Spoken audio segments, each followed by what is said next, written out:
সংবাদ সবাইকে স্বাগত জানাচ্ছি। আমি ফিরোজ তোহা। শুরুতেই সংবাদ শিরোনাম জানিয়ে দেব এই মুহূর্তে হাতে পাওয়া সর্বশেষ গুরুত্বপূর্ণ আপডেট বাংলা সংবাদ।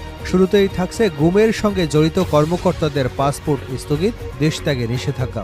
গুমের সঙ্গে জড়িত থাকার অভিযোগে ২০ জন সরকারি কর্মকর্তাদের পাসপোর্ট স্থগিতের নির্দেশনা দিয়েছে স্বরাষ্ট্র মন্ত্রণালয়। একই সঙ্গে তাদের দেশ ত্যাগে নিষেধাজ্ঞা দেওয়া হয়েছে। গত রোববার স্বরাষ্ট্র মন্ত্রণালয়ের উপসচিব মোহাম্মদ কামরুজ্জামানের সই করা এক প্রজ্ঞাপনে এ আদেশ দেওয়া হয়েছে। এবারে জানাবো, দুই শিক্ষার্থী হত্যা, জড়িতদের ধরতে ২৪ ঘন্টার আলটিমেটাম। ইস্ট ওয়েস্ট ইউনিভার্সিটি এবং আমেরিকান ইন্টারন্যাশনাল ইউনিভার্সিটির দুই শিক্ষার্থীকে হত্যার বিচারের দাবিতে রাজধানীর রামপুরা ব্রিজে বিক্ষোভ সমাবেশ করেছেন একদল শিক্ষার্থী। এ সময় তারা হত্যাকারীদের ধরতে ২৪ ঘন্টার সময় বেঁধে দিয়েছেন, তা না হলে রাজপথে কঠোর কর্মসূচি দেওয়া হবে বলে হুঁশিয়ারি দিয়েছেন। জানাবো, আওয়ামী লীগ যা করেছে আমাদের যেন সেরকম ভুল না হয়। আওয়ামী লীগের ষড়যন্ত্রকারী এবং বিদেশি প্রভুরা বাংলাদেশকে নিয়ে বিভিন্নভাবে বিশৃঙ্খলা তৈরির পাঁয়তারা করছে বলে মন্তব্য করেছেন বিএনপির কেন্দ্রীয় ক্রীড়া বিষয়ক সম্পাদক ও ঢাকা মহানগর উত্তর বিএনপির আহ্বায়ক আমিনুল হক। এদিকে নির্বাচনের জন্য ৩ থেকে ৪ মাসের বেশি লাগার কথা নয় সালাউদ্দিন আহমেদ। অন্তর্বর্তী সরকারের চলমান সংস্কার কার্যক্রমের মধ্যে নির্বাচনমুখী প্রয়োজনীয় সংস্কারই প্রধানতম সংস্কার বলে মনে করেন বিএনপির স্থায়ী কমিটির সদস্য সালাউদ্দিন আহমেদ। তার মতে এক্ষেত্রে ৪ থেকে ৬ মাসের বেশি সময় লাগার কথা নয়। আর নির্বাচনমুখী সংস্কার কার্যক্রম শেষে নির্বাচনী প্রস্তুতির জন্য ৩ থেকে ৪ মাসের বেশি যৌক্তিক সময় লাগার কথা নয় বলে অভিমত বিএনপির এই নীতি নির্ধারকের। এবারে থাকছে আল্লাহর ওয়াস্তে সংযত হন, আল্লাহকে ভয় করুন আজাহারি। বিশ্ব ইজতেমা ময়দানে দখল নিয়ে তাবলিগ জামাতের দুপক্ষের মধ্যে সংঘর্ষের ঘটনায় গভীর উদ্বেগ প্রকাশ করেছেন বিশিষ্ট ইসলামী চিন্তাবিদ আলেম মিজানুর রহমান আজাহারি। তিনি বিবাদমান দুপক্ষকে সংযত হবার আহ্বান জানিয়েছেন। এবং সর্বশেষ জানাবো আন্তর্জাতিক সংবাদ। ভারতের উপর আবারও উচ্চ শুল্ক আরোপের হুমকি ডোনাল্ড ট্রাম্পের। ভারতীয় পণ্যের উপর অতিরিক্ত শুল্ক আরোপ করবার হুমকি দিয়েছেন যুক্তরাষ্ট্রের নবনির্বাচিত প্রেসিডেন্ট ডোনাল্ড ট্রাম্প।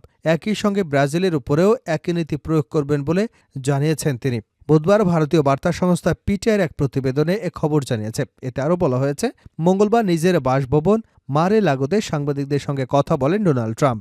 সেখানে তিনি বলেন, যদি কোনো দেশ আমাদের উপর অতিরিক্ত শুল্ক চাপায় তাহলে যুক্তরাষ্ট্র সেই দেশের পণ্যের উপর চড়া হারে শুল্ক চাপাবে। ভারত এবং ব্রাজিলের সঙ্গে তুলনা করে ট্রাম্প বলেন, তারা প্রায় সব ক্ষেত্রেই আমেরিকান পণ্যের উপর অধিক কর চাপায়, অথচ এতদিন আমরা তাদের উপর কোনো কর চাপাইনি।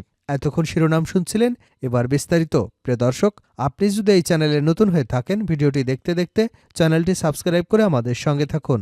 আর এই ভিডিও সম্পর্কে আপনি আপনার মূল্যবান মতামতটি কমেন্ট বক্সে জানিয়ে দিন। আর হ্যাঁ প্রিয় দর্শক, জানিয়ে দিন ভিডিওটি কোথা থেকে দেখছেন। গুমের সঙ্গে জড়িত কর্মকর্তাদের পাসপোর্ট স্থগিত, দেশ ত্যাগে নিষেধাজ্ঞা। গুমের সঙ্গে জড়িত থাকার অভিযোগে ২০ জন সরকারি কর্মকর্তাদের পাসপোর্ট স্থগিতের আদেশ দিয়েছে স্বরাষ্ট্র মন্ত্রণালয়। একই সঙ্গে তাদের দেশ ত্যাগে নিষেধাজ্ঞা দেওয়া হয়েছে। গত রোববার স্বরাষ্ট্র মন্ত্রণালয়ের উপসচিব মোহাম্মদ কামরুজ্জামানের সই করা এক প্রজ্ঞাপনে এ আদেশ দেওয়া হয়েছে। আদেশে প্রয়োজনীয় ব্যবস্থা গ্রহণ করতে মহাপরিচালক ইমিগ্রেশন এবং পাসপোর্ট অধিদপ্তর এবং অতিরিক্ত আইজিপি এসবিকে নির্দেশনা দেওয়া হয়েছে।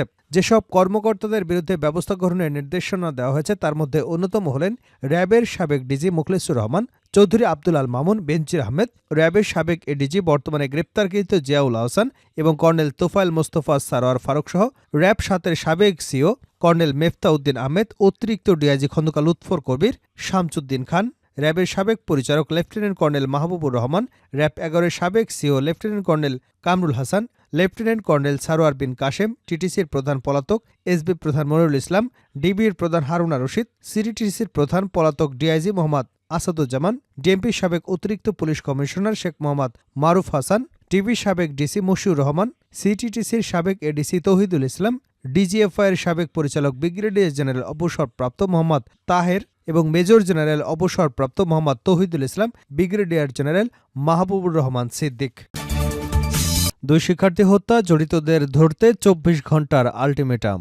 ইস্ট ওয়েস্ট ইউনিভার্সিটি এবং আমেরিকান ইন্টারন্যাশনাল ইউনিভার্সিটির দুই শিক্ষার্থীকে হত্যার বিচারের দাবিতে রাজধানীর রামপুরা ব্রিজে বিক্ষোভ সমাবেশ করছেন একদল শিক্ষার্থী। এ সময় তারা হত্যাকারীদের ধরতে ২৪ ঘন্টার সময় বেঁধে দিয়েছেন, তা না হলে রাজপথে কঠোর কর্মসূচি দেওয়া হবে বলে হুঁশিয়ারি দিয়েছেন।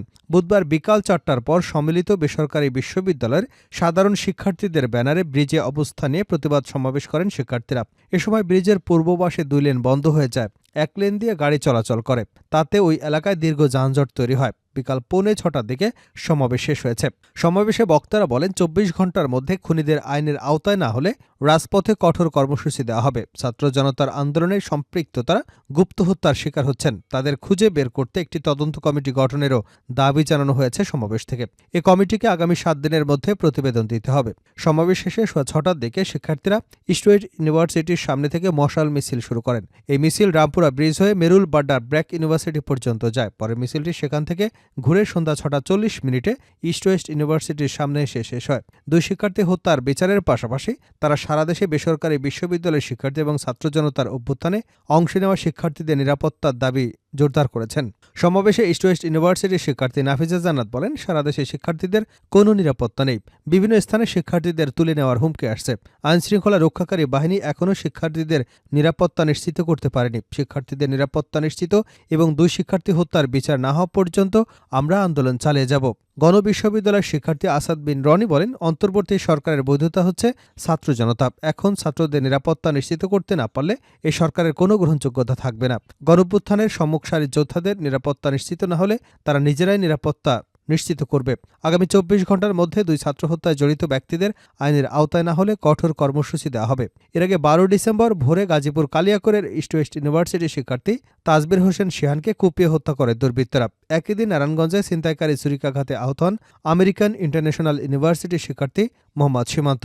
এর ঠিক 2 দিন পরে 14 ডিসেম্বর ঢাকা মেডিকেল কলেজ হাসপাতালে চিকিৎসাধীন অবস্থায় তার মৃত্যু হয়।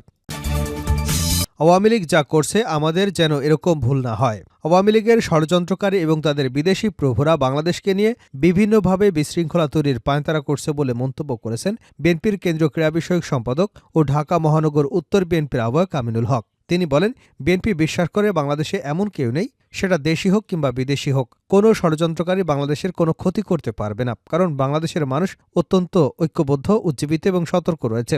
এই সতর্কতার সহিত আমাদেরকে সবকিছু মাথায় রেখে কাজ করতে হবে।